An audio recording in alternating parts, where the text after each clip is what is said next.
Hi, and welcome to our online discussions. Before watching the video, I only have two simple requests for you. First is to get a paper or a notebook and jot down all the important ideas that you need to know. Second is to focus. Happy learning! Hi everyone! Natatawa sa bangas ko. Okay, so we are now going to proceed to the discussion of week 4. Konti na lang. So week 4 is all about the search for the Filipino origins. So the points that we are going to talk about are, for section 1, the Pacto de Sangre, why we were conquered, and section 2, the Pre-Colonial Philippines, or the RIZAL'S Annotations of MORGA. In 1565, a compact was sealed in blood between Dato Sikatuna, the Dato of Bohol, and Spanish Captain General Miguel Lopez de Legazpi to ensure peace and friendship between the two nations that they represented. That is called the Pacto de Sangre. So each made a small cut on his arm and let 2 or 3 drops of blood drip onto a cup of wine, and they both drank from it. Sabi ng ibang historians, they drank the same level of wine with blood until its last drop. So, si Dato Sikatuna ay yung nakikita nyo sa taas na picture. And si Miguel Lopez de Legazpi ay yung nasa baba. So, Legazpi and his fleet of 4 ships arrived in Cebu on February 13, 1565, but were not able to land due to hostility of the natives caused by the abuses of Magellan's men when they raped the 50 virgins of Cebu. He set sail for Mindanao but was waylaid to Bohol due to unfavorable weather. So Legazpi dropped anchor at the village situated at southeastern part, now called Hagna. So akala ng mga tao doon ay sila ang mga Portuges na umatake at nagnakaw, na nagpanggap na mabubuti at mga kaibigan nila. Kung kaya, si Legazpi ay hindi nila tinanggap. At kahit anong pagmamakaawa ni Legazpi ay pinaalis sila ng mga tao dito. And because of that, Legazpi and his team set sail again and dropped to Bohol. With Legazpi's overtures, tact, and diplomacy, Sikatuna was sold to his visitor's idea and became friends. So, yun ang naging simula ng Pacto de Sangre or Blood Compact. The Blood Compact between Legazpi and Sikatuna has often been among the starting points in discussing the history of Spanish colonization in the Philippines. You can see the Blood Compact, the painting by Filipino painter Juan Luna. So it's now located at Presidential Museum and Library at Malacañang Palace. The blood compact between Legazpi and Sikatuna has often been among the starting points in discussing the history of Spanish colonization in the Philippines. However, minimal interpretations and significance has been attributed to it, and that's according to Aguilar 2010. The Blood Compact served as the solemn ritual and agreement between two equals, constituting a pledge of eternal fraternity and alliance. It's a symbolic transfusion that wedded Filipinos to Spanish culture and civilization. So, moreover, the Blood Compact also became the reason the Philippines was conquered. As an ancient tradition in the Philippine archipelago, it is usually done by parties who were former enemies and wished to reconcile, or those who wanted to avoid being enemies. So in the case of Legazpi and Sikatuna, the Blood Compact was initiated for the second reason. In an article that appeared in La Solidaridad on September 20, 1889, Marcelo H. Del Pilar stated that the Blood Compact was a political treaty the Philippines and Spain engaged in good faith through their representative. The treaty, according to Del Pilar, was valid but subject to the fulfillment of its terms. That is, the Spain would annex the Philippines, and in return, the Philippines could be assimilated. Philippines satisfactorily complied with such terms, but Spain reduced the Filipino race to an inherent position of inferiority. It was the same point that Andres Bonifacio insisted. The Blood Compact was a valid agreement, but Sikatuna was misled by the Spaniards in their promise of enlightenment and prosperity. Bonifacio, in Ang Dapat Mabatid ng Mga Tagalog in 1896, emphasized that before the Spaniards came, the Filipinos were living in complete abundance and were able to trade with other countries. However, the Spaniards deceived Sikatuna and made him believe that they would treat Filipinos as equals. It was recognizing this deceit that steered nationalism among the Filipinos towards the end of the Spanish rule in the Philippines. Historically, the Pacto de Sangre between Sikatuna and Legazpi was integrated in founding of Filipino nationhood. It was also the same Pacto de Sangre that the Ilustrados used in demanding reforms from Spanish colonial government, a desire for change fueled by what has been called nationalism. So, itong Pacto de Sangre na ito, pininiwalaan ng mga historians na pinagsimulan ng Filipino nationhood. Let us now proceed to the pre-colonial Philippines or RIZAL'S Annotations of Morga. Let us first know what is Sucesos de las Islas Filipinas or Sucesos de las Islas Filipinas.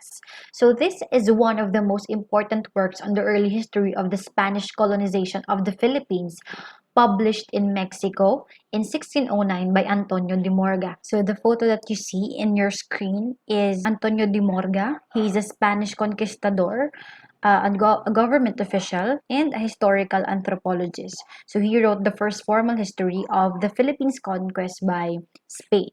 So he is a doctorate in canon law and civil law. His book, Sucesos de las Islas Filipinas, was annotated by Dr. Jose Rizal with a prologue by Dr. Ferdinand Blumentritt, or Rizal's mentor, friend, or advisor. So what you see are the photos of the book. Sucesos de las Islas Filipinas means events in the Philippine Islands. So his book narrates the history of wars, intrigues, diplomacy, and evangelization in the Philippines in a somewhat disjointed way. So, according to modern historians, including Rizal, Morga was a definite or has a definite bias and would often distort facts or even rely on invention to fit his defense of the Spanish conquest. So, dahil nga disjointed itong libro na ito ni Morga, marami sa mga historians, kasama si Rizal, ang nag-assume na baka maraming inibang facts dito, maraming distorted facts, or maraming invention para lang mag-fit kung ano yung pinaglalaban or sinasabi ni Morga sa librong ito. So, what is Morga's purpose for writing the book? So, according to him, this is directly from Morga, so that he could chronicle the deeds achieved by our Spanish in the discovery, conquest, and conversion of the Filipinas Islands, as well as various fortunes that they have from time to time in the great kingdoms and among the pagan people surrounding the island. Rizal's argument, while taking issues with the scope of these claims, according to Rizal, the conversion and conquest were not as widespread as portrayed because the missionaries were only successful in conquering a portion of the population of certain islands. Some of the islands in the Philippines were not conquered. Yung iba pinagtataboyan sila. Yung iba, hindi agad nila nako-conquer. But, meron naman silang mga nasasakop. So, between 1889 to 1890, Dr. Jose Rizal spent several months in London as he tried to improve his mastery of the English language. He stayed as a boarder with the Beckett family at 37 Chalcot Crescent, Primrose Hill, Camden Town, Greater London. During this time, Rizal was greatly interested in studying pre-colonial Philippines. He believed that the Philippines already had an established community, way of life, and society, and was not as backwards and inferior as the Spaniards claimed. So what leads Jose Rizal to Sucesos de las Islas Filipinas? So first, Rizal was an earnest seeker of truth, and this marked him as a historian. So there are lots of things that Rizal wanted to know about the Philippines. So he had a burning desire to know exactly the conditions of the Philippines when the Spaniards came ashore to the islands. So So since gusto niyang ipaglaban ng Pilipinas, gusto niyang malaman ano yung nangyari sa Pilipinas bago pa siya mabuhay or during the pre-colonial. His theory was that the country was economically self-sufficient and prosperous, entertained the idea that it had a lively and vigorous community.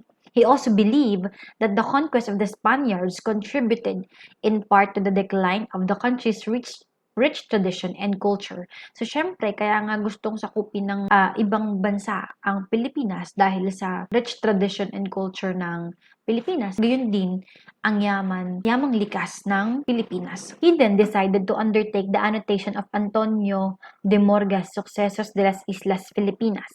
So, one of his inspiration in doing so is his personal friendship with Blumentritt.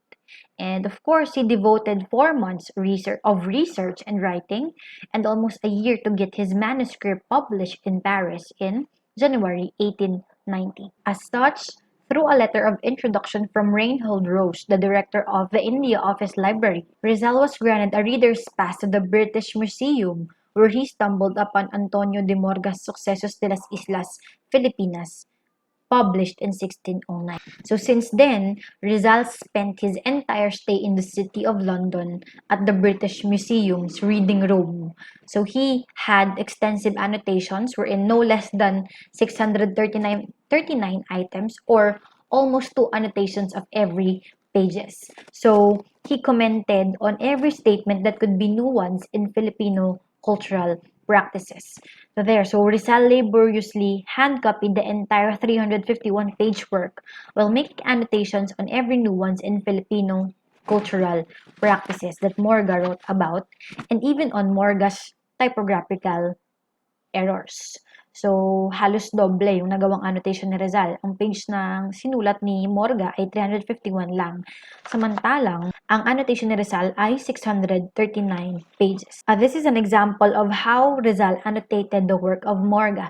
So, on page 248, Morga describes the culinary art of the ancient Filipino by recording this. They prefer to eat salt fish which begins to decompose and smell. So according to Rizal's footnotes, this is another preoccupation of the Spaniards who, like any other nation in that matter of food, loathe that to which they are not accustomed or is unknown to them. The fish that Morgan mentions does not taste better when it is beginning to rot. All on the contrary, it is bagoong, and all those who have eaten it and tasted it know it is not or ought not to be rotten. Rizal's dedication to annotate Morga's work was further enriched by a promise of publication by a wealthy Filipino exile in London, Antonio Regidor. Regidor committed to equally divide the profits between him and Rizal as soon as his investments were recovered. Unfortunately, Regidor backed out of the deal, prompting Rizal to publish the manuscript by himself in September 1889 with the title Sucesos de las Islas Filipinas por el Dr. Antonio de Morga, obra publicada en Mexico en al ano de 1609, nuevamente sacada a luz y anotada por José Rizal y precedida de un prólogo de Prof. Fernando Blumentritt, or translated as Events in the Philippine Islands by Dr. Antonio de Morga, a work published in Mexico in the year 1609, reprinted and annotated by Rizal, and preceded by an introduction by Professor Ferdinand Blumentritt. According to Ambeth Ocampo of 1998, Rizal's choice of Morga's work as his primary source of studying Philippine pre-colonial history instead of Antonio Figafetta's was due to the objectivity and civil nature of the former in contrast to the religious nature of the latter. Morga was said to be not only an eyewitness but also a major actor as he narrated his accounts. So one of Rizal's reason to choose Morga is because Morga actually experienced what he has written on his book. At yung ibang na-interview niya doon ay nung ginawa niya yung book na yun, ay buhay pa mula noong paglalakbay ni Legazpi. The 1609 original work of Morga was not reprinted in full until the publication of Rizal's work in 1889 in Paris. So in 1809, Wenceslao Retana made a reproduction of the original, including the misprints drawn from the Archivo General de Indias in Seville. Rizal's Spanish version was republished in 1958 in the Philippines, and an English translation was commissioned and published in 1961 by the Jose Rizal National Centennial Commission. Puro aso. Aso, pusa, tricycle. Hindi ako natapos. Sorry, hindi na ako nakapag-solo. Meanwhile, there are three main propositions in Rizal's new edition of Morga's Sucesos. First, the people of the Philippines had a culture on their own before the coming of the Spaniards. Second, Filipinos were decimated, demoralized, exploited, and ruined by the Spanish colonization. Third, the present state of the Philippines was not necessarily superior to its past. So those are according to Jose Rizal. So these are Rizal's annotations. In his historical essay, which includes the narration of Philippine colonial history, punctuated as it was with incidences of agony, tensions, tragedies, and prolonged periods of suffering that many of people had been subjected to, he corrected observed that as a colony of Spain, the Philippines was depopulated, impoverished, and retarded, astounded by metaphor, with no confidence in her past, still without faith in her present, and without faltering hope in the future. Little by little, they lost their old traditions, the mementos of their past. They gave up writing, their songs, their poems, their laws, in order to learn other doctrines which they did not understand, another morality, another aesthetics, different from those inspired by their climate and their manner of thinking. They decline, degrading themselves in their own eyes. They become ashamed of what was their own. They began to admire and praise whatever was foreign and incomprehensible. Their spirit was damaged and it surrendered. To the Filipinos, in my Noli Me Tangere, I commenced to sketch the present conditions obtaining in our country. The effect produced by my efforts gave me to understand before proceeding to develop before your eyes other successive scenes. That is necessary to lay bare the past in order the better to judge the present and to survey the road trodden during 3 centuries. Like almost all of you, I was born and brought up in ignorance of our country's past, and so, without knowledge or authority to speak of what I neither saw nor have studied, I deem it necessary to quote the testimony of an illustrious Spaniard who in the beginning of a new era controlled the destinies of the Philippines and had personal knowledge of our ancient national in its last days. It is then the shade of our ancestor civilization which the author will call before you. If the work serves to awaken in a consciousness of their past, and to blot from your memory or to rectify what has been falsified or is calumny, then I shall not have labored in vain. With this preparation, slight though it may be, we can all pass to the study of the future. Jose Rizal. So this was Rizal's annotation when he have annotated Morga. So he is full of wisdom and hope, but still you can see the disappointment in his tone. So there, that ends our discussion for week 4. I hope you understood what we have discussed. So thank you, goodbye, and